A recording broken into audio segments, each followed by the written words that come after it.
Bonjour à tous et à toutes. Donc aujourd'hui, je vais vous présenter le sujet de 2025 et vous donner quelques éléments de correction. Ce ne sera pas une correction écrite en bonne et due forme, mais c'est pour vous aider et vous donner surtout les lignes directrices et voir si ce que vous avez fait correspond à ces lignes directrices ou pas. Donc vous aviez un sujet sur le stress, vous ne pouvez pas mieux tomber, je pense. Et on vous parlait justement des réponses physiologiques qui étaient mises en place au moment du stress. On vous dit que ça pouvait être des réponses nerveuses, des réponses hormonales. Vous aviez déjà quelques éléments. Et surtout, vous aviez les trois phases qui étaient déjà données ici. Trois phases qui, du coup, étaient données dans le document de synthèse, le bilan que vous aviez à faire. Donc, phase d'alarme, phase de résistance, phase d'épuisement. Donc, la première partie, c'est la phase d'alarme. Donc, en fait, quand vous avez lu votre sujet en entier, le premier coup, comme je préconise de le faire, et j'espère que vous m'avez écouté, vous avez justement vu que les dernières questions étaient des questions bilan et qu'il y avait 2 points et demi à récupérer là-dessus, et que finalement, cette question bilan, elle était sur la partie 1, la partie 2 et la partie 3. Donc, ce qu'on vous demandait quelque part, c'était de faire une petite synthèse de la partie 1, pareil pour la partie 2, pareil pour la partie 3, et du coup, de remettre ça dans votre dernière question, dans la question bilan. Donc, vous voyez que c'était vraiment une question de synthèse, en fait, pour voir si vous avez justement l'esprit de synthèse et comment vous arrivez à répondre à ce genre de questions. Donc, vous aviez la phase d'alarme avec l'annexe 1, vous aviez la formule semi-développée de l'adrénaline. On vous demandait de préciser la nature biochimique de l'adrénaline. Je vous rappelle que les biomolécules, ce sont les molécules du vivant, et quand vous étudiez les biomolécules, vous étudiez principalement les glucides, les lipides, les protides et les acides nucléiques.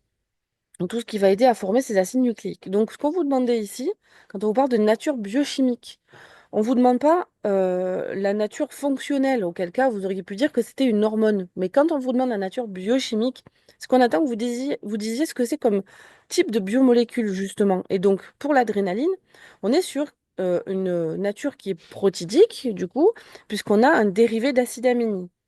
Je vous rappelle que l'adrénaline appartient à la famille des catécholamines et que c'est un dérivé de la tyrosine en passant par enfin, de la phénylalanine, pardon, en passant par la tyrosine, etc. Donc la réponse c'était protidique ou dérivé d'acide aminé. C'est ce qu'on attendait de vous. Ensuite, vous aviez les légendes de ce document-là à mettre. Donc je vais vous le montrer, hop, et le faire avec vous. Voilà, c'était celui-là d'ailleurs. C'était celui-là. Voilà. Donc là, vous deviez dire que en un, vous aviez l'encéphale. On est d'accord qu'on ne vous montre pas une partie spécifique, on ne vous montre pas des hémisphères, on ne vous montre pas ce qu'il y a en dessus, en dessous, on est vraiment sur l'encéphale dans sa globalité. Le B, on était sur la moelle épinière. Je peux vous dire que j'ai lu des choses extraordinaires sur ce que c'était que ce B. Donc on est bien sur la moelle épinière et vous devez préciser épinière, puisque vous savez qu'il existe d'autres types de moelles, comme la moelle osseuse rouge par exemple, qui n'ont rien à voir avec ce qu'on est en train d'expliquer aujourd'hui. Et donc, il faut bien préciser à votre correcteur que vous avez compris que c'est la moelle épinière. Le C, c'était un nerf. Et ce nerf, il arrivait donc jusqu'au D, qui était donc le rein. En vérité, il arrivait sur cette partie-là, qui était donc la glande surrénale, et qui était divisée en deux parties. La partie E pour la cortico-surrénale et la partie F pour la médullo-surrénale. Ok, voilà toutes les légendes que vous deviez donner. Sachant que généralement, sur ce type de document, ouais, de document-là, vous êtes à 0,25 par item à peu près, donc par bonne réponse, mais que souvent on fait des arrondis selon ce que vous avez répondu. Sur la question 1,3, vous aviez de nouveau un schéma, donc on va aller le voir aussi. Voilà, 1,3, donc une magnifique cellule. Alors, la première chose que vous deviez peut-être repérer sur cette cellule, c'est qu'effectivement, et puis vous le savez, hein, l'adrénaline, c'est une neurohormone. Vous voyez que la sécrétion, les vésicules exocyteuses, se trouvent au pôle basal. Donc, en tout cas, à proximité de la lumière du capillaire. Ce qui indiquait déjà, de source sûre, que l'adrénaline, c'était une hormone. Ensuite, au niveau des légendes, donc vous aviez le cytosol en un, ou cytoplasme, c'est pareil. En 2, vous aviez la membrane plasmique. En 3, vous aviez une mitochondrie. En 4, vous aviez le noyau. En 5, vous aviez un appareil de Golgi. Et en 6, vous aviez les vésicules de sécrétion qui étaient là. Le grand classique sur une cellule, je vous rappelle, hein, c'est de montrer les trois éléments constitutifs que sont la membrane, le cytosol et le noyau. Et vous savez déjà que souvent, ces éléments-là, il va falloir les légender. Donc ça, c'était une cellule assez basique pour le coup. Alors, ce qui pouvait vous perturber, c'était de vous dire, ah ben moi, j'ai jamais vu spécifiquement la cellule sécrétrice d'adrénaline, sauf que c'est une cellule comme les autres et qu'elle a son agencement et son ultrastructure comme les autres. Donc ça ne devait pas vous perturber plus que ça. On vous demandait le mode de libération. Ce qu'il fallait dire, et beaucoup d'élèves sont passés à côté de cette question, je l'avoue, il fallait dire qu'il y avait une exocytose que vous voyez ici, au niveau des vésicules. Et comme je vous l'ai expliqué dans mes cours tout au long de l'année, quand vous expliquez, quand vous introduisez un nouveau terme comme le terme d'exocytose, c'est un terme qu'il va falloir que vous expliquiez toujours. Même si ça vous semble bête et que vous dites, ben, c'est de l'exocytose, c'est évident, il faut expliquer que l'exocytose, c'est l'adrénaline, en l'occurrence ici, qui est contenue dans des vésicules qui sont présentes donc dans le cytoplasme, comme vous le voyez ici, de la cellule sécrétrice. D'accord? Et que ces vésicules-là, elles vont fusionner, c'est ce que vous voyez ici, avec la membrane plasmique pour pouvoir sortir de la cellule et rejoindre le capillaire sanguin. Voilà ce qu'il fallait dire. Si vous aviez dit juste exocytose, ça ne suffisait pas. Si la question, par exemple, était sur 1,5 point, bah, si vous disiez juste le mot exocytose, vous n'aviez que 0,5 points. Parce que vous n'aviez pas justifié, expliqué qu'il y avait une fusion avec la membrane, qu'il y avait la libération vers l'extérieur, etc. C'était toutes ces choses-là, ces 3 points-là, en tout cas, qu'il fallait expliquer quand on répondait à cette question. Donc, vous voyez, quand je vous dis qu'il faut être précis, c'est pas forcément que les réponses sont compliquées, mais c'est que vous devez les préciser et que vous devez aller jusqu'au bout de la réponse. Pour la question 1,5, vous deviez donner 3 arguments avec les annexes 2, 3 et 4 pour expliquer que l'adrénaline était une hormone. Donc, je vais retourner sur mes annexes 3, 2, 3 et 4. Donc, annexe 2 ici, annexe 3, c'est celle qu'on vient de voir, et l'annexe 4, vous aviez le mode d'action, en fait, de l'adrénaline sur ces cellules cibles. Et là, en l'occurrence, on vous expliquait que ça permettait de mobiliser les transporteurs GLUT pour la sortie de glucose. Après maintes réactions, effectivement, que vous alliez devoir euh, expliciter plus loin. Donc, première chose, sur l'annexe 2, on va commencer par celle-là, on va le faire dans l'ordre. Sur celle-là, qu'est-ce que vous voyez? Ben, vous voyez que l'adrénaline, elle agit à distance. Ça, c'est peut-être la première chose que vous pouvez voir. C'est quand même quelque chose qui est dans la définition de l'hormone. La deuxième chose, c'est que vous voyez qu'elle est libérée dans le sang. Et ça, bah, vous le voyez de nouveau dans l'annexe 3, puisque je vous le disais ici, vous voyez bien qu'elle est libérée dans le capillaire. Donc vous pouviez marquer dans les points, dans les différents points. Elle agit à distance, entre parenthèses, annexe 2. Et puis, vous pouviez noter, elle est libérée dans le sang, entre parenthèses, annexe 2 et 3. Et là, pareil, en fait, il faut justifier de l'étude des documents. C'est pas juste sortir la définition de l'hormone, que vous connaissez parfaitement bien, en 3 points, etc. Il fallait le justifier à l'aide des documents. Et ça n'a pas été bien fait, ça n'a pas été bien compris non plus globalement dans les corrections que j'ai pu faire. Il manquait souvent pardon, cette justification en s'appuyant sur telle ou telle annexe et en explicitant que c'est grâce à cette annexe que vous avez vu telle information, etc. Pour l'annexe 4, du coup, il y avait plus d'informations à tenir ici. Vous pouviez dire que, premièrement, elle se fixait sur son récepteur membranaire ici. Ensuite, qu'elle agissait sur une cellule cible que vous voyez ici. Et puis peut-être la dernière chose que vous pouviez dire là-dessus, c'était qu'elle entraînait une réponse biologique. Bon, là, on a parlé des transporteurs GLUT, mais donc elle modifie l'activité métabolique. Une chose que j'ai oubliée, oui, c'est qu'elle était libérée par une cellule ou une glande qui était endocrine. Et ça, vous le voyez plutôt, pas sur celle-là d'ailleurs, sur celle-là, puisque vous aviez la glande surrénale qui était bien une glande endocrine, donc ça vous donnait aussi cette information-là. D'accord?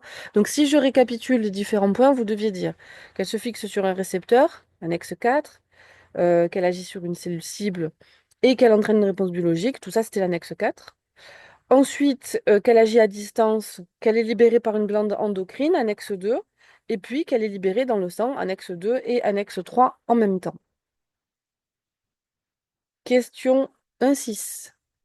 Vous aviez la formule du glycogène à donner. Voilà, donc on vous dit nommer la forme de réserve glucidique hépatique. Donc déjà, on vous donnait 0,5 points si vous expliquez juste que c'était le glycogène. Et ensuite, la formule semi-développée, bah, moi je me rends compte, mais c'était pas une grosse surprise pour nous qui vous corrigions, que la biochimie et les formules, c'est pas le truc que vous préférez non plus. Donc il fallait donner la formule du glycogène.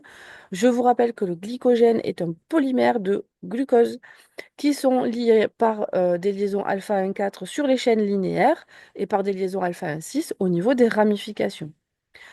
Mettre la formule ne suffit pas, puisqu'on vous disait ici préciser les liaisons caractéristiques. Il fallait que vous expliquiez justement cette histoire de chaîne linéaire en alpha 1,4 ou de liaison alpha 1,6 pour les ramifications, ou alors vous faisiez un schéma qui était hyper complet sur lequel il y avait toutes ces informations-là. C'était possible aussi, parce que du coup, moi, je l'ai vu.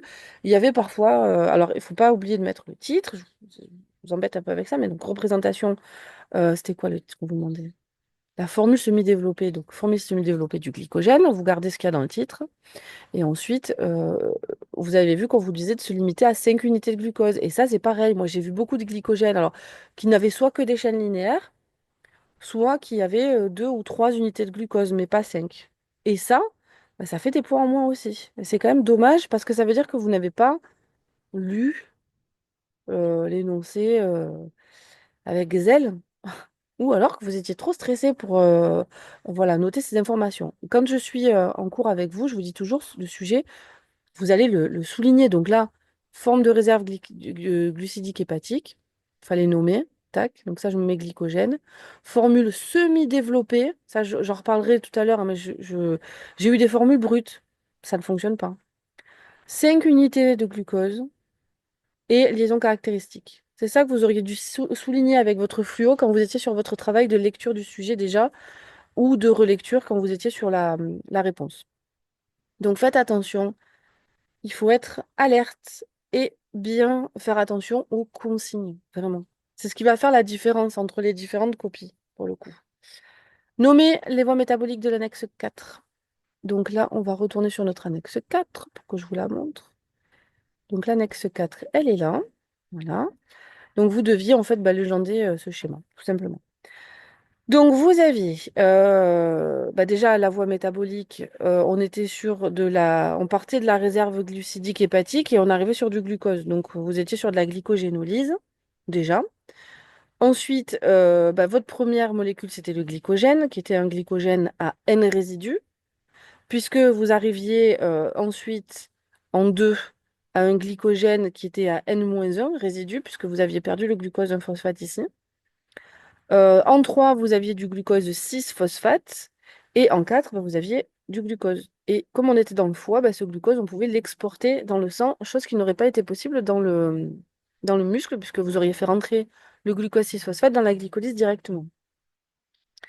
Donc là, vous étiez à 0,5 par légende, ça fait quand même un document à 3,5 points, hein. C'est quand même, moi, je trouve que c'est énorme. On vous parle beaucoup de la difficulté du BTS. Pour moi, là, pas grand-chose de compliqué. Évidemment, ça nécessite d'apprendre vos voies métaboliques et je pense qu'on vous a assez tanné toute l'année pour vous dire qu'il y avait des voies métaboliques qu'il fallait bien connaître et que c'était important. Indiquer la conséquence immédiate de cette voie métabolique. Préciser les intérêts physiologiques. Donc, conséquence immédiate, vous l'avez vu, le glucose sort de la cellule. Donc, qu'est-ce que je fais? Je libère du glucose dans le sang. Ça, c'est ma réponse première. Quels sont les intérêts physiologiques? Les intérêts physiologiques, c'est que premièrement, en libérant du glucose dans le sang, je vais maintenir ma glycémie constante, donc je vais éviter les hypoglycémies. Et deuxième chose, je fournis du glucose aux organes qui en ont besoin, donc je vais leur permettre de fabriquer de l'énergie à partir de ce glucose, puisque c'est un substrat énergétique. Donc vous voyez, là, la question, elle est en 2 parties, votre réponse aussi doit être en 2 parties. Sinon, c'est qu'il va manquer des choses. Ensuite, vous étiez sur les liens avec le système cardiovasculaire. Donc, on vous demandait de définir la fréquence cardiaque, le volume d'éjection systolique et le débit cardiaque. Là aussi, j'ai vu des choses parfois très fantaisistes. Donc, la fréquence cardiaque, c'est le nombre de battements du cœur ou de cycles cardiaques par minute. Évidemment, vous devez préciser que c'est par minute. Le volume d'éjection systolique, c'est le volume expulsé du ventricule à chaque systole. Et le débit cardiaque, c'est le volume de sang éjecté par le cœur ou le ventricule à chaque minute. Et vous pouviez donner la définition avec débit cardiaque égale fréquence cardiaque fois volume d'éjection systolique. Évidemment, c'était un plus de mettre ça. Mais ça ne faisait pas forcément partie de la définition. Donc, si vous ne le mettiez pas, c'était pas non plus. Voilà. Et je vous conseille de le mettre évidemment. Vous avez une réponse qui est bien complète comme ça. La question 1.10, on vous disait à partir des données de l'annexe 5 de déduire les effets de l'adrénaline sur les paramètres cardiaques. Donc, on va retourner voir cette annexe 5 qui était là. Je vais un peu. Non. Donc, on vous montre sur la fréquence cardiaque, sur la pression artérielle et sur le débit cardiaque. OK. Globalement, alors on va pas. Globalement, vous allez dire sur la question 1.10, parce que vous allez voir que sur la question 1.11, on va les préciser un petit peu ces choses-là.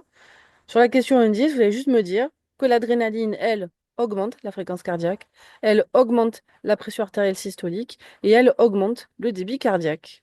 Ce qui est logique et ce qui est en cohérence par rapport à ce qui va se produire au niveau physiologique. Il y a bien un but à faire ça. Et justement, le but, vous allez l'expliquer dans la question 1.11. Donc, l'intérêt de l'adrénaline, on l'a dit tout à l'heure, c'est de mobiliser les réserves énergétiques de glucose à partir du glycogène. Première chose. Vous l'avez vu avec l'annexe 4.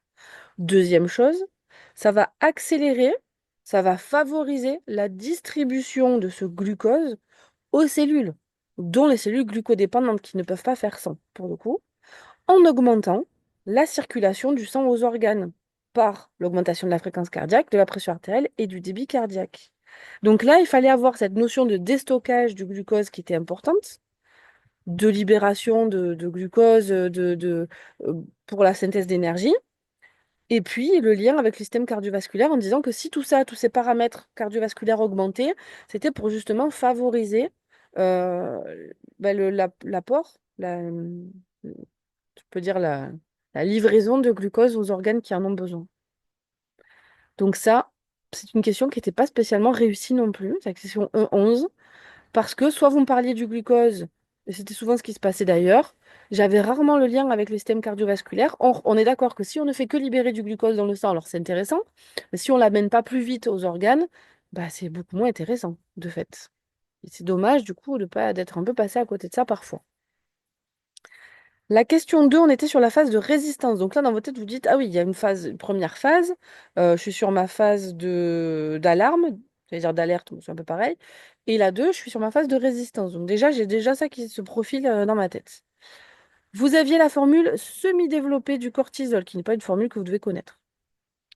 Mais en la regardant, normalement, ça devrait vous rappeler des choses, puisque quand je vais sur cette annexe 6, voilà, vous voyez la formule du cortisol, qui quand même ressemble fortement à une molécule dont vous devez connaître la formule, alors pas par cœur, mais que vous devez reconnaître au premier coup d'œil. On vous demandait justement quel était le précurseur de cette molécule, donc par déduction, à partir de sa formule semi-développée, et sa nature biochimique, qui va couler de source quand vous aurez reconnu le précurseur. Donc, sur cette formule, on reconnaît le noyau stérane. On le reconnaît bien, il est là. Et ce noyau stérane, vous le reconnaissez dans une molécule que vous connaissez bien, qui est le cholestérol, pour le coup. Et du coup, ça vous donne donc le précurseur. Le précurseur, c'est le cholestérol, première chose. Et la nature biochimique, si le précurseur, c'est le cholestérol, la nature biochimique de ce cortisol, c'est une nature lipidique. Vous pouvez même aller un peu plus loin en disant que c'est un stéroïde. Pour le coup, c'est pas mal d'aller jusque-là. La question 2, pardon. Reporter sur la copie le nom des organes, donc de l'annexe 7. Donc là, on va aller regarder ce que c'est que cette annexe 7. Enfin, vous l'avez déjà bien regardé. Donc ça, c'est quelque chose que vous voyez dans le cours sur le système endocrinien. Donc quand on vous dit que ce cours-là ne sert à rien, j'ai envie de vous dire, prenez-en note que ce n'est pas le cas et qu'il y a quand même des éléments qui sont importants. Donc là, en l'occurrence, on vous disait qu'il y a un axe corticotrope, donc autour de la synthèse du cortisol qui existe et qui relie différents organes pour permettre la synthèse de ce cortisol. Donc vous deviez légender ça. Le 1, c'était donc l'hypothalamus qui est au-dessus de l'hypophyse, dans les axes que vous connaissez, axe hypothalamo-hypophysaire. Donc là, c'était l'hypothalamus. Et l'organe 2, du coup, c'était la cortico-surrénale, que normalement, vous aviez déjà... Enfin, cortisol, hein, on est d'accord que normalement, voilà. Alors quand vous me dites la surrénale, j'ai un peu envie de vous mordre, parce que je me dis, qu'est-ce que ça vous coûte de rajouter cortico-surrénal quand vous avez le cortisol qui est devant vous. Je veux dire, je suis sûre que vous savez que c'est la partie corticale qui est concernée et pas la partie médulaire. Bon, voilà. Ça fait une réponse incomplète et c'est dommage pour le coup. Qu'est-ce qu'on vous montre dans ce schéma? Question 2-3. Eh bien, ce que vous avez représenté ici, puisque vous devez savoir que ça veut dire qu'on inhibe généralement, mais vous devez connaître cet axe corticotrope de toute façon. Ce qu'on vous montre ici, c'est l'histoire du rétrocontrôle négatif. Et rétrocontrôle ne suffit pas, on est d'accord. Puisqu'ici, on a un rétrocontrôle négatif. À quoi ça sert? Ça sert que si jamais la concentration en cortisol augmente fortement, il va y avoir une inhibition de sa propre sécrétion en agissant sur les organes supérieurs. C'est ce que veut dire rétrocontrôle. Ça veut dire qu'on remonte sur les niveaux supérieurs, c'est-à-dire l'hypothalamus et l'hypophyse. Et donc, on va agir sur ces organes responsables de la sécrétion de CRH, d'ACTH, et donc à la fin donc de cortisol, hein, pour limiter la sécrétion de CRH et d'ACTH, qui sont des hormones qui à la base sont là pour stimuler les corticosurrénales pour la synthèse de cortisol. Ben là, on les inhibe pour ne plus stimuler cette synthèse. Le but, c'est quoi? C'est d'éviter d'avoir une trop forte concentration en cortisol. Vous vous rappelez? Je vous dis toujours que l'organisme ne fabrique rien pour rien. Bah là, l'idée, c'est de se dire, quand j'en ai assez, c'est pas la peine d'en faire plus. Et c'est un peu l'idée du truc. Donc, on était sur le rétrocontrôle négatif. Évidemment, vous aviez par exemple 1,5 point pour cette question-là, cette réponse. Le rétrocontrôle négatif, c'est 0,5 points, mais l'explication de ce que c'est que le rétrocontrôle négatif, c'était sur 1 point. Donc vous ne pouvez pas balancer dans votre copie rétrocontrôle négatif et ne pas expliquer ce que c'est. C'est important. Préciser la nature biochimique de la molécule encadrée sur l'annexe 8A et écrire sa formule semi-développée. Donc en 8A, vous passiez, il me semble, sur, ouais, c'est ça, la réaction inflammatoire et tout ce qui était autour. Donc, vous aviez l'acide arachidonique qui était donné ici, qui était donc de nature lipidique, puisque c'était un acide gras. Et vous aviez ça, en fait. Donc là, on ne vous demandait même pas de connaître la formule de l'acide arachidonique pardon, en entier, puisqu'on vous donnait sa nomenclature. Vous saviez qu'il y avait 20 carbones, qu'il y avait 4 insaturations, et que la première insaturation, elle était située au 5e carbone en partant du COOH, puisque vous aviez un delta et pas un oméga. Faites attention à ça. Donc la formule globale, bon ça vous le retrouvez facilement, hein, c'était CH3, CH2 4 fois, CHCH, CH2, première insaturation, CHCH, CH2, CHCH, CH2, CHCH, CH2, ok? Et ensuite, vous aviez 2 CH2 encore et un COH. Normalement, si vous faites ça, vous arrivez sur vos 20 carbones. Là, je ne l'ai pas fait de façon écrite, mais si jamais voilà, vous cherchez sur Internet la formule de l'acide arachidonique, formule semi-développée, puisque c'était écrit dans la question et que je ne vous dis même pas combien de formules topologiques j'ai eues. Sauf que si on vous demande une formule semi-développée et que vous donnez une topologique, vous n'avez pas les points. Et là, c'est encore dommage, puisque c'était bien justifié et que vous n'avez pas fait attention à ça. Ou alors, vous n'étiez pas à l'aise avec les formules semi-développées, vous avez quand même tenté la topologique. Vous n'aurez pas de points, mais c'est bien d'avoir tenté. On est d'accord sur l'idée. Donc c'est pour ça que quand on fait le cours sur les lipides, je vous dis toujours, il faut être à l'aise avec les deux types de formules, la semi-développée et la topologique. Il faut que vous gériez les deux pour pouvoir passer de l'un à l'autre si besoin. Ça, c'est important. Sur l'annexe 8B, donc là j'étais sur la 8A. Voilà, là vous deviez légender ce document-là. Donc c'est une réaction inflammatoire que vous devez bien connaître. Chapitre sur le système immunitaire. Donc le premier phénomène qui était noté ici, vous avez une vasodilatation. On est d'accord que le fait d'augmenter le calibre du vaisseau, du capillaire sanguin, ça s'appelle une vasodilatation. En deux, vous aviez le phénomène de diapédèse, c'est-à-dire que la molécule, alors c'était pas la cellule, pardon, pas la molécule, la cellule que vous aviez représentée ici, on va reparler après, hein, elle est passée au travers des cellules endothéliales puisqu'il y avait une rétractation de ces cellules endothéliales pour augmenter la perméabilité. Donc c'était bien le phénomène de diapédèse.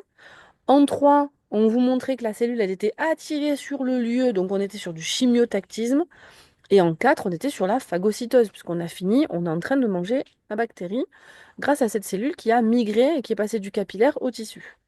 Il faut savoir que pour le 2, on acceptait aussi margination. Je vous rappelle que la margination, c'est quand la cellule se fixe sur l'endothélium pour pouvoir sortir ensuite. Et sur le 3, on acceptait aussi la réponse diapédèse, si vous ne l'aviez pas mis en réponse 2. Donc ça, c'était pour votre question numéro 5. Donc il fallait qu'il y ait 4 légendes différentes, c'était ça qui comptait surtout, hein. Vous ne pouvez pas mettre 2 fois la même légende, je vous le rappelle. Pour la question de 6, je vais avec vous pour cette question de 6. 2.6. Indiquez les 4 signes caractéristiques de la réaction inflammatoire. Donc ça, je vous disais, il faut que dans la nuit, on vous réveille à 2 heures du matin, pas vous les sortiez, que ça devienne comme un réflexe, comme respirer.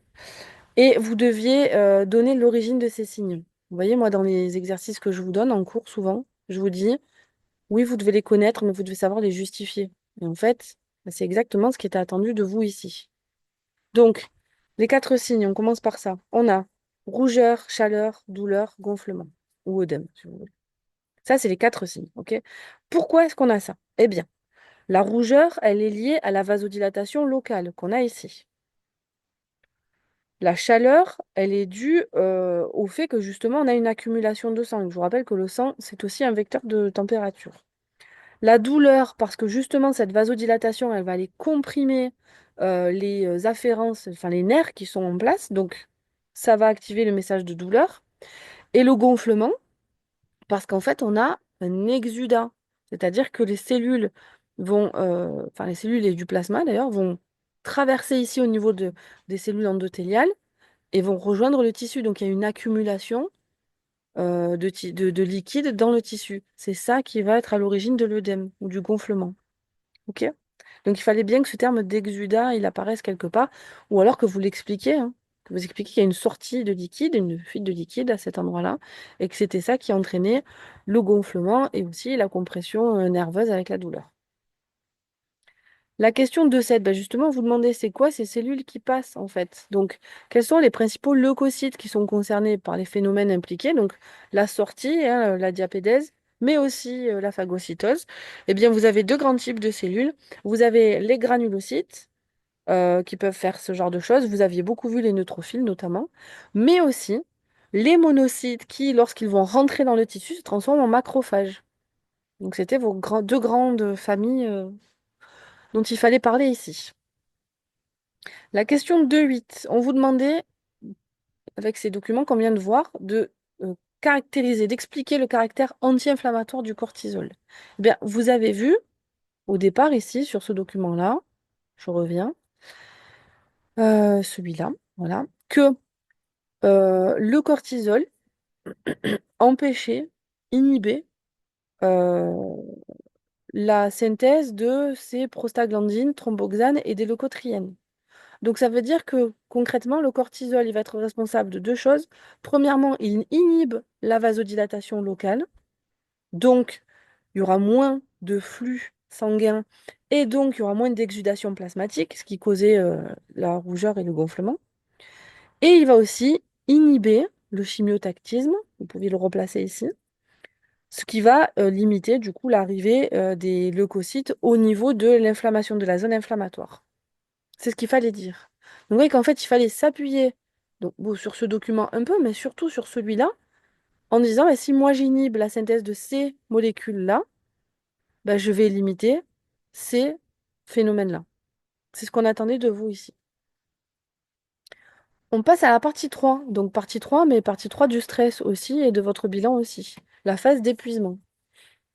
Donc indiquer un intérêt métabolique de la protéolyse musculaire observée en situation de stress prolongé. Eh bien, quand vous faites de la protéolyse musculaire, il fallait reprendre la question dans ce sens-là. Vous allez libérer des acides aminés. Et ces acides aminés peuvent être des acides aminés cétoformateurs et des acides aminés glucoformateurs. Donc autant vous dire que pour cette réponse en 3-1, on attendait avec ferveur, parfois ferveur très déçue, le mot de néoglucogénèse. Parce qu'en fait, les acides aminés glucoformateurs ne restent pas tels quels en état, ils n'ont aucun intérêt. Ils vont passer dans la néoglucogénèse pour reformer du glucose. Et à ce moment-là, vous allez pouvoir renvoyer du glucose aux cellules qui en ont besoin. Et aussi, produire de l'énergie par ce glucose-là. Vous aviez aussi les acides aminés cétoformateurs dont vous pouviez parler, en expliquant que du coup, vous alliez pouvoir former des corps cétoniques et que ça allait épargner le glucose. C'était une autre réponse que vous pouviez donner. Moi, dans l'idée, je vous conseillais de donner les deux, évidemment, mais peut-être que le jour J, vous n'avez pas eu la réponse. Si jamais vous m'avez dit que la protéolyse musculaire, ça servait à fournir de l'énergie, ce qui n'est pas complètement faux, mais c'est un énorme raccourci, vous auriez 0,5 points sur les 1 point, en fait, la moitié des points. Parce que vous n'avez pas déroulé, une fois de plus, vous n'avez pas justifié, vous n'avez pas expliqué comment on faisait pour passer de la protéolyse musculaire à la synthèse d'énergie. Et donc là, vous étiez un peu pénalisé, vous aviez la moitié des points. Annexe 9, ah ben très classique, ça pareil. Alors ça me fait rire parce que je dis toujours à mes élèves, il faut que vous sachiez légender ce genre de trucs, c'est super important. Ils me disent toujours, non, mais les schémas sont pas de belle qualité, les microphotographies sont pas belles, etc. Ben, en fait, là, on vous donnait les zones hein, quand même. On vous donnait la bande I, la bande H, la bande A, machin et tout. On vous demandait juste de légender ça. Donc c'était quand même beaucoup plus simple que ce que moi je peux vous demander en cours. Mais pour le coup, vous voyez à quel point c'était important. Et bien là-dessus, on n'a pas eu beaucoup de bonnes réponses non plus. Les myofilaments 1, vous voyez qu'ils sont dans la bande qui est plus claire. Donc c'est les myofilaments épais de myosine, puisque c'était pas les myofilaments que vous aviez dans la zone la plus claire. C'était la zone un peu plus claire de la bande A, hein, je voulais dire. Dans la zone la plus claire, vous vous rappelez autour de la strisette, vous avez les filaments d'actine qui s'accrochent. Et c'est pour ça qu'on a la partie la plus claire du sarcomère. Parce que ce sont des myofilaments fins. Ici, dans la bande 1, vous avez la superposition des filaments fins et épais, c'est ce qu'on vous dit ici d'ailleurs.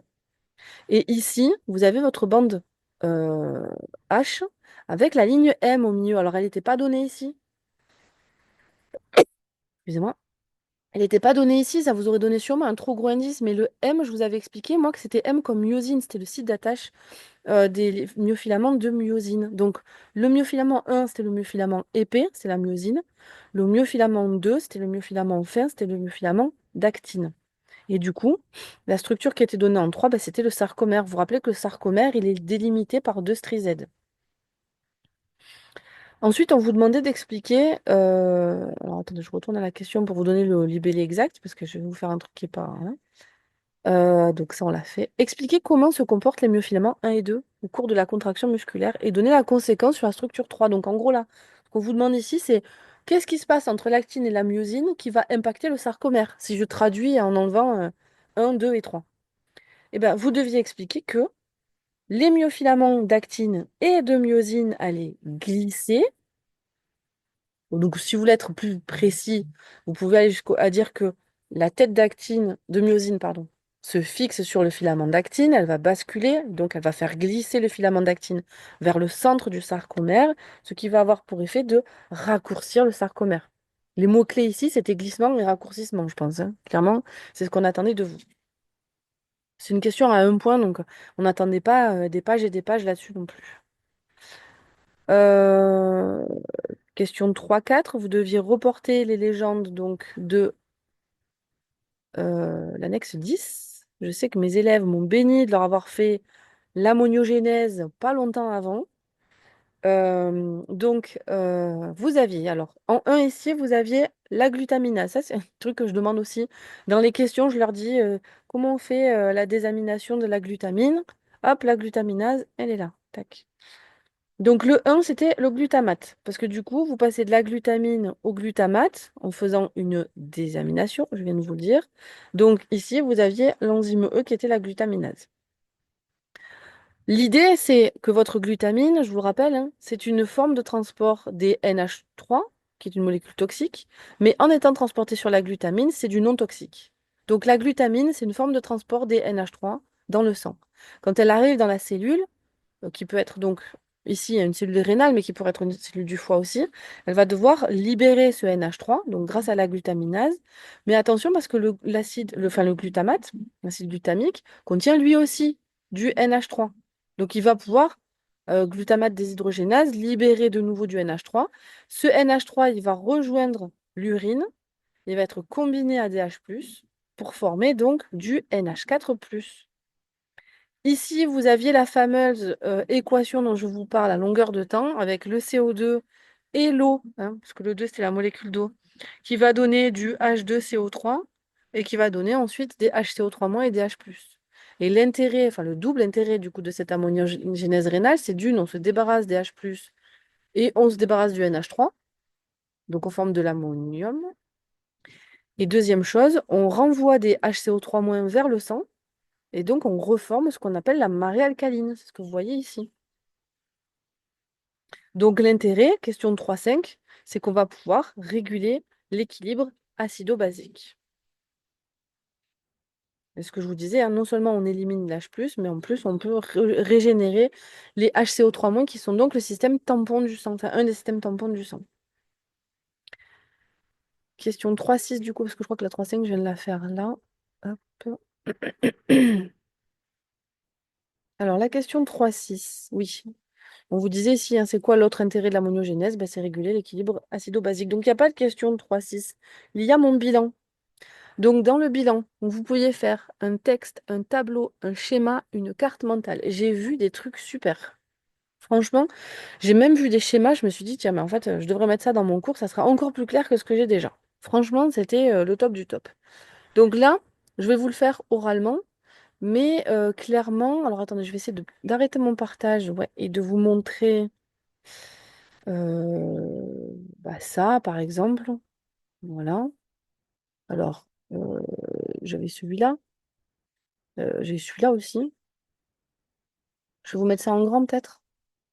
Peu importe après hein, ce que vous prenez. Ça, c'est pour vous montrer un schéma, par exemple. Mais, enfin, pas un schéma, un graphique. Moi, c'est peut-être pas ce que je préfère pour le coup. J'ai bien aimé les schémas. Attends, j'arrive pas. Voilà, j'ai mon truc au milieu. J'ai bien aimé les schémas type carte mentale parce que c'est un truc que j'utilise beaucoup avec les différentes phases pour le coup. Mais vous pouvez très bien vous appuyer sur ce genre de graphique-là. Vous voyez que ça se ressemble un peu toujours, hein. Voilà, ce genre de schéma-là est très bien aussi. J'aime beaucoup. Alors, je fais court, du coup, parce que ce qui vous intéresse, c'est qu'est-ce qu'il fallait y mettre. Que vous preniez ce genre de schéma-là, il est où? Voilà. Que vous preniez ça ou ça. Encore que ça, on va y revenir dessus. Donc, que vous preniez celui-là ou ça, par exemple, peu importe. D'accord? Ce qui compte, c'est les informations que vous allez mettre dessus. Donc, je vais me servir de ce support-là, mais on est d'accord que... Donc, on rentre au départ dans la phase d'alarme. Donc, du coup, j'ai pas pris forcément le meilleur. Attendez. Voilà, je vais prendre celui-là. Sur celui-là, il n'y a rien.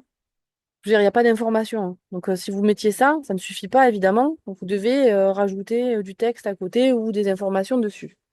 Donc, phase 1, on est sur la phase d'alarme. Qu'est-ce qui se passe dans cette phase d'alarme? On a de la synthèse d'adrénaline. Et là, vous allez reprendre ce que vous aviez vu dans la partie 1 de votre devoir.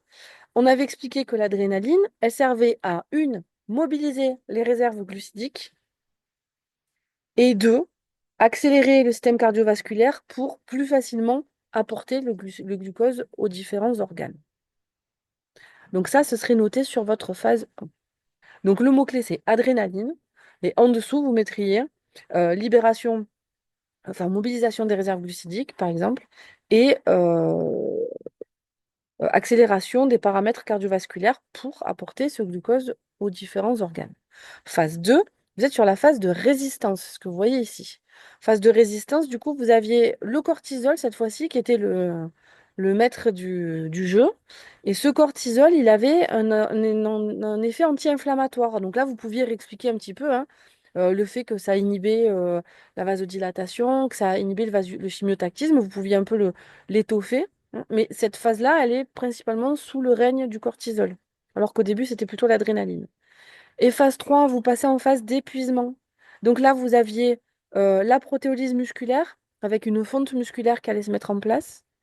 L'élimination accrue des déchets azotés, vous l'avez vu avec l'ammoniogénèse notamment, et le catabolisme des acides aminés. Donc vous pouviez noter ammoniogénèse, etc.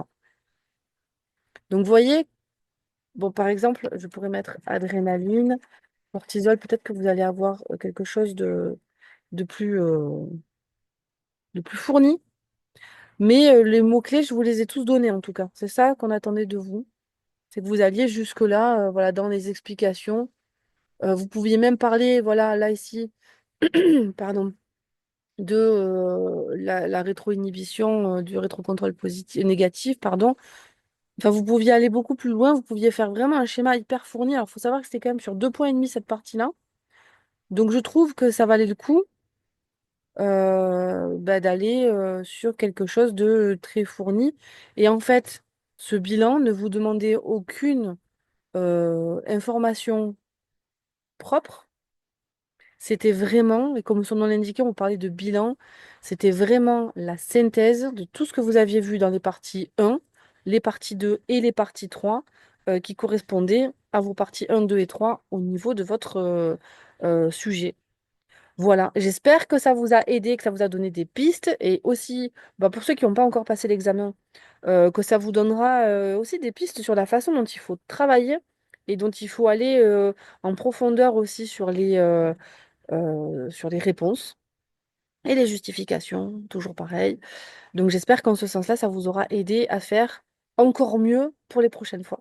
Pour ceux qui ne sont pas passés, et que pour ceux qui sont déjà passés, bah, ça vous a rassuré sur votre copie et que ça vous permettra de comprendre éventuellement ce qui était perfectible. Mais si vous avez votre épreuve, on s'en fiche un petit peu, j'avoue. Voilà.